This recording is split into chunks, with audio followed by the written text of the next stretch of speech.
Padrísimo. Buenos días, feliz lunes. Muchas gracias por estar con nosotros. Esto es La Esposa del César. Y bueno, pues como siempre estamos muy felices. Como ya lo platicamos cada vez, La Esposa del César es el proyecto de Strainer para platicar de corrupción y de anticorrupción con palabras que todos podamos usar para que podamos combatir la corrupción en nuestra vida con un poquito más que solamente con buenas intenciones. Perfecto. Bueno, pues como en cada uno de nuestros programas vamos a tener 3 secciones. La primera se trata de una noticia, en la que platicamos acerca de noticias que tienen que ver con corrupción o con anticorrupción y les explicamos el nexo. Cuando está muy claro, es muy obvio, no tenemos que explicar gran cosa. Cuando no es tan obvio, bueno, pues platicamos un poquito y a veces les damos nuestra opinión. La segunda sección se trata de un caso y platicamos de casos nuevos o viejos, pero que son relevantes para la cuestión de anticorrupción. Y la tercera es una tipología. En las tipologías platicamos sobre la forma específica en la que las personas cometen actos de corrupción. Requete bien. Bueno, pues vamos a la noticia. Perfecto. La noticia se trata de la propuesta para generar una sala de anticorrupción en la Suprema Corte de Justicia de la Nación de México. Ok, vamos a entrar un poquito en detalles, pero vamos a tratar de no hacerlo muy aburrido. México, bueno, dividido en 3 poderes, ejecutivo, legislativo, judicial. Hasta arriba del judicial está la Suprema Corte de Justicia de la Nación. Y la Suprema Corte de Justicia de la Nación es el tribunal más alto, más importante de México, como pasa en muchos otros casos. Bien, ¿cómo funciona este tribunal? Este tribunal tiene 11 ministros. Cada uno de los ministros son lo que en otros lugares se llama magistrados, justicias, jueces, depende del lugar. En México les llamamos ministros y cada uno de esos ministros tiene un voto dentro de la Suprema Corte. Bien. La Suprema Corte tiene 2 formas de funcionar o de hacer sus sesiones, de ponerse a trabajar. Cuando lo hacen en pleno, que se reúnen los 11 ministros completos, o cuando lo hacen en salas, que a veces se pueden dividir de distintas maneras y cada una de las salas se encarga de asuntos en particular. No quiere decir que valga menos una sala u otra sala en comparación con el pleno. No, al final cada uno de ellos lleva la voz de la Suprema Corte. Entonces, aunque digamos la Suprema Corte actuando en salas o la Suprema Corte actuando en pleno, seguimos hablando de la Suprema Corte y sigue siendo la máxima autoridad. Bueno, hasta ahí todo va bien y aquí se acaba el aspecto académico. ¿Cuál es la noticia? La noticia es que el partido Movimiento Regeneración Nacional, que es el partido que hoy tiene el Poder Ejecutivo o la Presidencia de México, también tiene un número muy grande de legisladores y decidieron que van a hacer una propuesta para generar una tercera sala de la Suprema Corte. La idea sería traer a 5 ministros o ministras nuevas. Esto es medio complicado porque, como les comenté, son 11 y entonces ahora se volverían 16. Y la propuesta es que esta sala se dedique exclusivamente a cuestiones de anticorrupción. Y bueno, esto es un poquito alarmante. Yo leí la nota e inmediatamente alcé la ceja porque pensé, sí, anticorrupción es bueno y sí, un tribunal anticorrupción es algo bueno como idea. Hay un grupo de personas muy preparados, muy especializados y gente muy profesional que están contemplando y están trabajando para que se genere un tribunal, una corte internacional de anticorrupción. Es gente que se toma su trabajo muy en serio y que ya están muy acreditados en este asunto, son investigadores de Harvard, jueces y magistrados de distintos países del mundo. La idea no es mala, pero también, como cualquier otra cosa, depende de la intencionalidad que haya detrás de ella. Depende de cuál es la intención que se tenga, qué es lo que están queriendo lograr. Ok, ¿por qué toda esta pregunta filosófica? Porque para crear la idea de hacer una sala de anticorrupción de la Suprema Corte de Justicia suena buena. Y el que diga que no, puede uno pensar, bueno, es que este o esta está a favor de la corrupción, pero no es exactamente así, tiene sus matices. Como les comenté, el partido que hoy en México tiene el poder ocupa el poder ejecutivo, sí, una gran parte del poder legislativo, no lo domina completamente, pero sí tiene una gran parte, y el poder judicial es relativamente independiente. Ya en otro episodio les platicamos acerca de nuestra nueva ministra, que recién estrenada, la ministra Esquivel Moza, que fue designada por el actual presidente. El actual presidente de este partido, del Partido Movimiento Regeneración Nacional, tuvo influencia en la designación de una de las ministras. Vale. Si esto pasa, si se hace la sala de la Suprema Corte que se dedica solo a anticorrupción, se tienen que hacer 5 sillas nuevas. Ahora será una Suprema Corte de 16 ministros. Y adivinen quién va a designar a estas ministras: el presidente. El presidente, como está la legislación mexicana, el presidente hace su propuesta de quiénes deban ser estos ministros y, bueno, el Poder Legislativo lo debate y decide si los acepta o no los acepta. El problema que yo veo y lo que a mí me alarmaría de estos 5 nuevos ministros es que, por ejemplo, la ministra Esquivel Moza es la única a la que ha propuesto el presidente López Obrador. No quiere decir que la controle. Yo no estoy diciendo que el titular del Ejecutivo controle a un miembro del Judicial. No. Pero sí tienen una relación, sí tienen un nexo y, como lo platicamos en ese episodio, hay que cuidar que ese nexo no se convierta en un conflicto de interés y en un acto indebido. ¿Ok? Si nosotros aprobamos o si permitimos que se apruebe esta nueva sala bajo la premisa de no, es que es para el combate a la corrupción, de forma escondida, de forma velada, le estamos dando al presidente de la República y a su partido el permiso de designar a 5 personas nuevas. Para que se den una idea, un presidente, lo normal es que un presidente proponga a 1 o a 2 ministros durante su lapso de 6 años. En México el Poder Ejecutivo solamente puede estar durante 6 años, entonces es poco común que una presidente o que un presidente pueda designar a más de un ministro. En este caso, utilizando la bandera de la anticorrupción, le estaríamos dando autorización al presidente de que nombre no solo a 1, sino a 6, incluyendo a la ministra Esquivel Moza. ¿Esto es bueno? No lo sé. La verdad es que no lo sé. Yo lo que me pregunto es si va a ser independiente, si no va a haber hilos que conecten a estos ministros al presidente. Y si la propuesta de ley contempla ese tipo de separaciones, está muy bien. Si acredita y reconoce a partidos de oposición, si lo hace plural, si lo hace transparente, si hace gobierno abierto, todo eso está muy bien. No es esta la costumbre del gobierno nuevo. Entonces, si ustedes nos preguntan, la postura de Strainer es, bueno, sí, que existe un tribunal anticorrupción, fenomenal. Que le demos al presidente de la República la facultad de nombrar a 6 ministros durante su presidencia, durante los primeros meses de su presidencia, es una idea mala. Yo considero que no, considero que inclusive puede ser un abuso de la bandera de anticorrupción. Pero bueno, esa es nuestra opinión. Perfectísimo, pues vamos, ahora nos toca ir al caso y hoy nos toca platicar de la empresa Fresenius. Bien, esto sí es caso, no es noticia, pero también es relativamente reciente, pero sí que es un caso. Perfecto, vamos en orden. Fresenius es una empresa que está dentro del sector salud y que se le acusa de pagar varios sobornos en distintos países. Entre ellos, por supuesto, está México. Qué sorpresa, ¿verdad? Bien, vamos a platicar de un ejemplo hipotético. Esto no es de la vida real.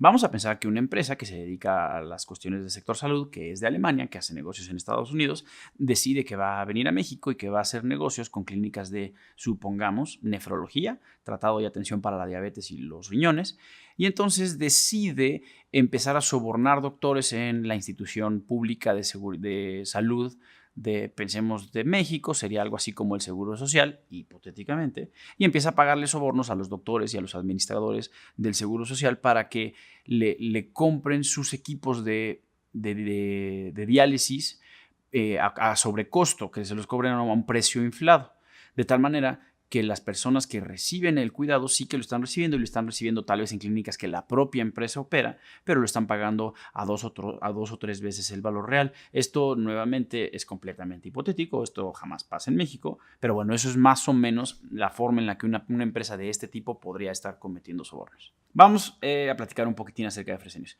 Fresenius es una empresa de origen alemán y el caso se da en Estados Unidos.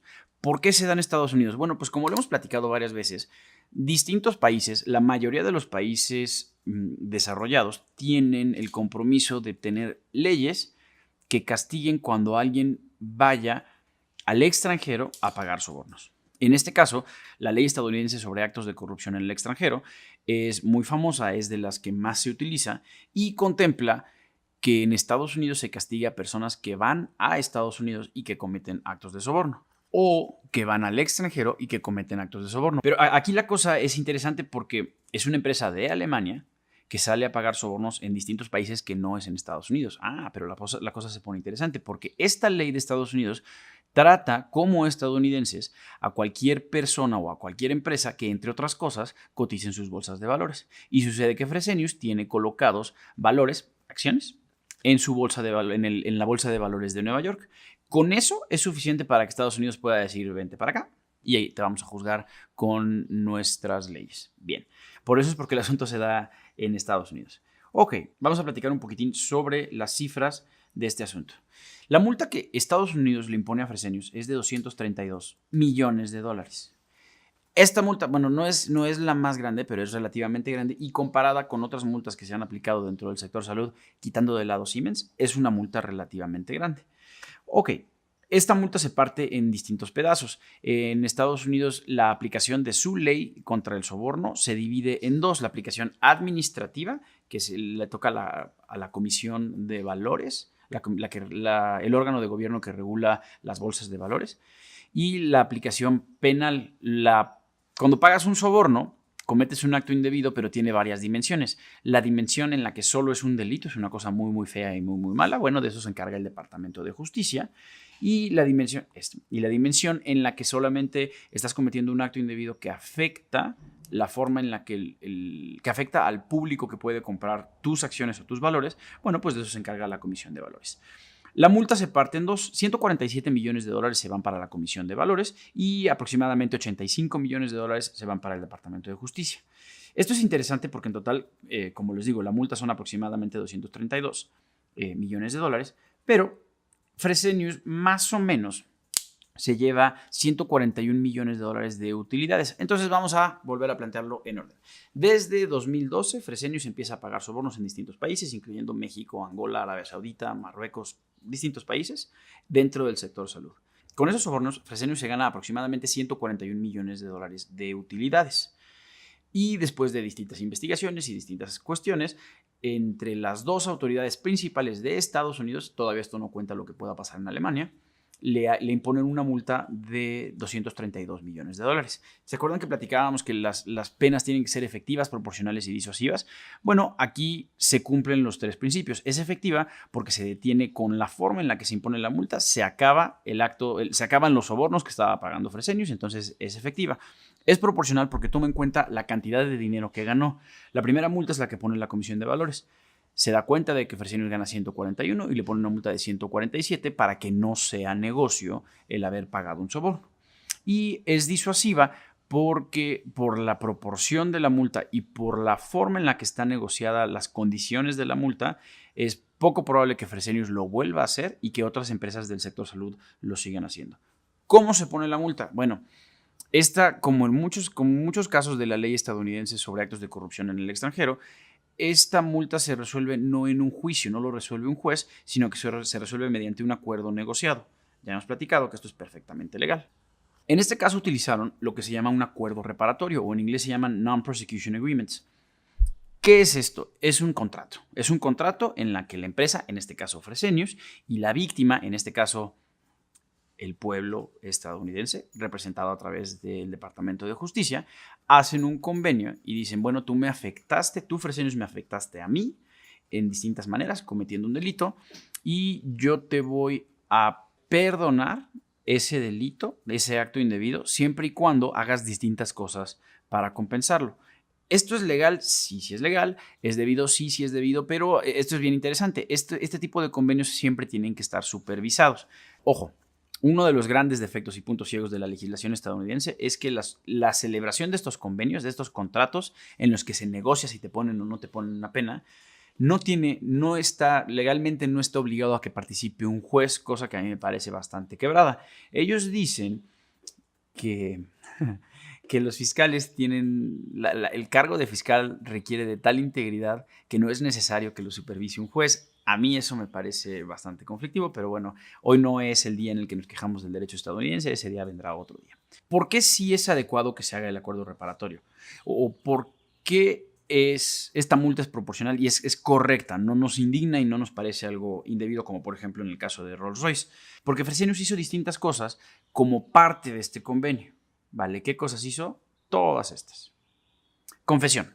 Lo más interesante de este asunto es que, como muchos asuntos relacionados con corrupción en Estados Unidos, tenemos la opción de confesar literalmente, acercarse con la autoridad y decir, mea culpa, esto lo hice yo y me gustaría que se hiciera el proceso legal que se tenga que hacer. Esto puede parecer un poquito inocente o idealista, pero tiene su razón de ser pragmática. Cuando una empresa comete soborno y se acerca directamente a la autoridad a confesar, las penas se reducen muchísimo. Te hacen, para empezar, nada más con solo ese hecho de los parámetros de multa que puede haber, la autoridad está obligada a imponerte el mínimo, siempre el mínimo, porque tú te acercaste a confesar.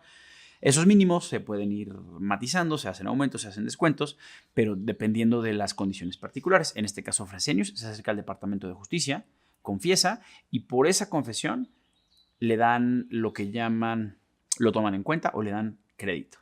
Perfecto. Después viene el factor de la cooperación. Al momento de confesar, presentan todos los documentos que tienen y el Departamento de Justicia, las autoridades te dicen, perfecto, muéstrame todo. Y Fresenius le abre las puertas, le entrega todos sus documentos y le explica a todos sus empleados, vas a cooperar con las autoridades con respecto a este asunto. Lo que ellos te pidan, les vas a dar, lo que ellos te digan está bien. Tanto es el grado de esta cooperación que durante el curso de estas investigaciones, que pueden durar años, en este caso llevan desde 2012, lo que es muy común es que las mismas empresas dentro de sus oficinas habiliten espacios, habiliten oficinas, despachos, estudios, para que las autoridades puedan ir a trabajar ahí. Y entonces tienes permanentemente a un miembro del Departamento de Justicia, del FBI, de la Comisión de Valores, sentado en tu oficina revisándote los papeles. Esto es lo que sí Fresenius también hizo muy bien, hizo cooperación total con las autoridades. Lo siguiente, esta investigación no se quedó solamente sobre la empresa, sino que también sobre las personas que físicamente cometieron los actos indebidos. Uno de los requisitos para que el Departamento de Justicia, de acuerdo con la ley estadounidense, te dé algún tipo de crédito, te tome en cuenta las acciones buenas que estás haciendo y te reduzca la pena, es que tú entregues a las personas físicas que cometieron los delitos o que ordenaron la comisión de los delitos. Fresenius hace esto y todavía lo lleva un poquito más lejos con la cuestión de medidas de mitigación, que ahora las explicamos. Después, Fresenius accede a la implementación de un interventor externo. Esto es lo que en inglés se llama monitorship. La intervención externa es básicamente la autoridad te dice, yo voy a colocar a una persona que te supervise durante cierto tiempo y esta persona va a estar adentro de tu empresa y va a tener acceso a todas las áreas de tu empresa. Un poco como las oficiales de cumplimiento, solamente que en este caso es una oficial designada por el gobierno. Los interventores suelen ser particulares, no suelen ser investigadores, no suelen ser miembros de la autoridad porque ellos están ocupados en otras cosas. Entonces la autoridad te dice, vamos a contratar a un despacho de abogados externo que no tenga relación contigo y ellos te van a supervisar, se van a asegurar de que ahora tú estés haciendo las cosas bien y tú les vas a pagar sus honorarios. Entonces, bueno, Fresenius también hace eso. Y por último, Fresenius implementa medidas correctivas. Las medidas correctivas pueden ser distintas cosas. Por ejemplo, una de las cosas que más importantes es fortalecer su sistema de cumplimiento, de lo que platicamos siempre, los programas de cumplimiento o los sistemas de gestión de cumplimiento, antisoborno, distintas políticas de integridad, programas de integridad, se le llama de distintas maneras. Es muy importante para la prevención de los actos de corrupción y en este caso una de las medidas correctivas que Fresenius implementa es fortalecer su sistema de cumplimiento. ¿Cómo lo hace? Con medidas más sofisticadas, lo actualiza obviamente, cambian sus políticas de contratación para evitar la incorporación de personas que puedan significar un riesgo de corrupción. Obviamente todas las personas que estuvieron relacionadas con este escándalo o con estos actos de corrupción, a todas las despidió. Cambió sus políticas para contratar consultores externos. Entonces, por ejemplo, ya empezar a hacer negocios con Fresenius ya es una cosa muy complicada. Implementaron medidas aumentadas de investigación, lo que llaman Enhanced Due Diligence, que es básicamente, antes de hacer negocios contigo, te voy a revisar hasta la cocina para asegurarme de que eres una persona honesta. Todas estas medidas correctivas y unas cuantas más que no son demasiado técnicas, son las que implementa Fresenius. Y aún así le imponen una multa reducida, pero que es mayor a las utilidades que pudo recibir. ¿Por qué conviene esto? Porque vamos a pensar, si no hubieran hecho nada de todo esto y la autoridad se hubiera dado cuenta por sí sola, entonces sí estaríamos hablando de una multa mucho más grande, comparable con tal vez las multas como la que se le impuso a Siemens, se le impuso a Telia, la de Teva, otras que están en esta misma industria. Entonces es un caso interesante y vale la pena tener una idea de cómo están funcionando estas cosas. Una cosa que es bien importante, a diferencia, hay que compararlo con el caso de Rolls-Royce, donde la multa es más reducida y deciden no buscar a las personas físicas de forma inexplicable. Nadie lo puede entender. Bueno, y así es como se desarrolla el asunto de Fresenius. Requete bien, pues vamos ahora a la tipología. Recordemos que una tipología es un ejemplo o un modelo de algo. Entonces, en este caso en particular, para las cosas de corrupción, una tipología de corrupción es la forma específica en la que alguien comete un acto de corrupción. Bien, hoy nos toca platicar de las empresas fantasma. Las empresas fantasma sí que son una tipología, pero son más una herramienta para otras tipologías. Se van a ir dando cuenta de que hay mucho empalme y de que distintas tipologías se van enganchando entre sí. Son herramientas que están dentro de la caja de herramientas de la persona corrupta y que las utiliza pues a placer como le va conviniendo. Ok, primero vamos a pensar en la forma en la que hacemos negocios. Normalmente es muy común el modelo en el que una sola persona hace negocios o distintas personas hacen negocios juntos. Eso es bastante habitual en el comercio, en el mundo de los negocios, pero no siempre no se tienen todas las ventajas. ¿Por qué? Porque cuando vamos a pensar que distintas personas hacen negocios juntos con un tercero y ese tercero tiene obligaciones legales con estas personas y tiene derechos con estas personas, todos esos derechos están relacionados con cada uno de ellos y con cada uno de ellos tiene que entenderse para, por ejemplo, cobrar, para, por ejemplo, pagar. Si tiene que demandar a cada uno de ellos. Si tiene que, pues tal vez hacer alguna especie de embargo o alguna especie de remate, lo tiene que hacer con cada uno de ellos. No es lo más seguro y de forma específica no es lo más seguro para el patrimonio de cada una de las personas. No quisiera yo arriesgar todo mi patrimonio para poder hacer negocios. Y no es lo más seguro para el tercero, porque el tercero lo que quiere son garantías de que le van a pagar, de que le van a cumplir en lo que quedó. Entonces, ¿qué es lo que nosotros hacemos o lo que habitualmente se hace en los negocios? Se generan las empresas. Las empresas, no hablo de la empresa en el sentido de el negocio, el establecimiento físico donde se hacen negocios. No, estoy hablando más específicamente de las sociedades. Distintas personas deciden que van a hacer negocios y que solo quieren de su patrimonio arriesgar una parte, no todo completo. Solamente voy a separar una parte de mi patrimonio. No sé si yo tengo un patrimonio de $100, separaré solo 20, 30 o $40 para hacer un negocio y solo quiero que esa cantidad es la que esté arriesgada. Entonces, esta cantidad es la que se aporta a las sociedades. Ok, aquí las cosas, otra vez nos vamos a poner un poquitín técnicos, pero les prometo que no los voy a aburrir mucho. En el mundo de los abogados, ya nos inventamos una cosa que se llama ficción jurídica. Ficción jurídica es algo que todos los abogados del mundo hacemos como que es cierto. Ok, ¿cuál es la ficción jurídica en las sociedades? Las personas físicas, como yo, como ustedes, los humanos, tienen derechos y tienen obligaciones.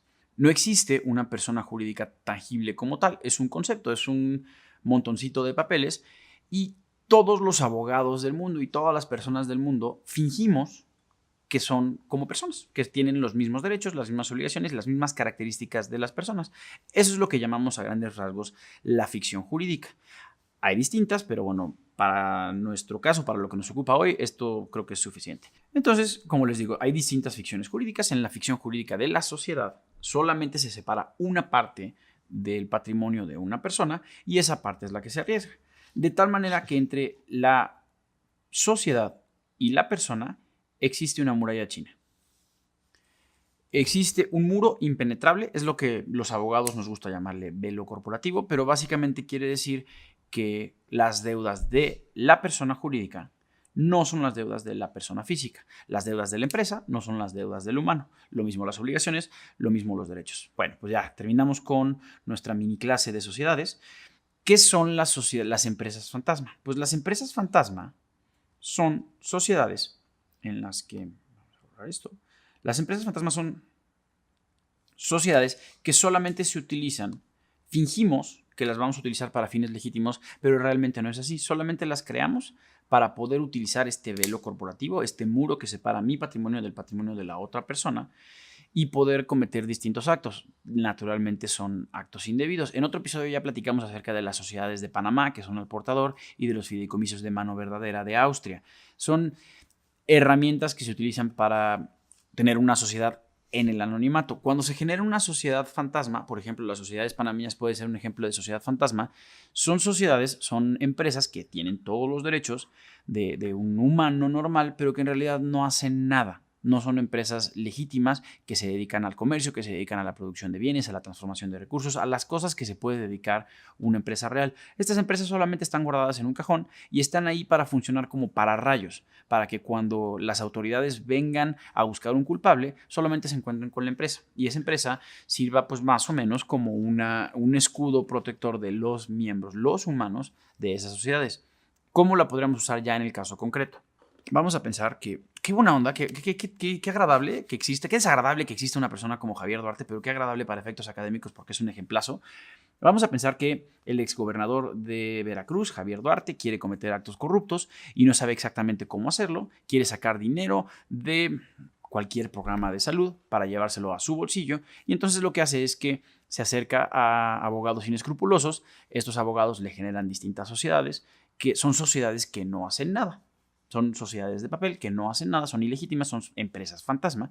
Y estas empresas fantasma son las que firman los contratos con las entidades de gobierno. Entonces, si uno ve estos contratos, son contratos que parecen legítimos por la prestación de servicios de consultoría, de administración, de asesoría, de tal o cual cosa, y se ven legítimos y reales, pero detrás de estas empresas fantasmas no está otro más que el gobernador corrupto, hoy exgobernador corrupto. Bueno, pues así es como más o menos se utilizan las empresas fantasma. Excelente, pues eso fue todo por hoy en La Esposa del César. Muchas gracias. Hoy estuvo un poquitín más largo el episodio, pero espero que les haya interesado mucho. Bueno, estoy muy contento de haber estado con ustedes y de que estén viendo nuestro programa. La verdad es que nos encanta. Les recomiendo, si quieren seguirlo, les recomiendo que se suscriban, por favor, que vean los episodios anteriores y no dejen de mandarnos sus comentarios. Buenos, malos, todos son bien recibidos. La verdad es que nos sirven mucho para mejorar. Y los dejo, pero antes les digo lo que siempre les digo. Todos los actos de corrupción se deben denunciar. Todos, absolutamente todos, pero siempre háganlo con mucha seguridad. Si ustedes no están seguros de que lo que están viendo es corrupción o no tienen la certeza completa de que no les va a pasar nada por denunciar, no hagan nada, acérquense a alguien en quien tengan confianza y que sí pueda ayudarles a tomar esta decisión antes de hacer algo. ¿Por qué? Porque lo más importante es su salud personal, su seguridad personal. Si tienen alguna duda o creen que necesitan ayuda para identificar alguna de estas situaciones, con todo gusto nos pueden escribir a info@strainer.mx y les vamos a ayudar de la manera que mejor podamos. Requete bien. Pues eso, yo soy Michelle Levien, esto fue La Esposa del César y muchas gracias.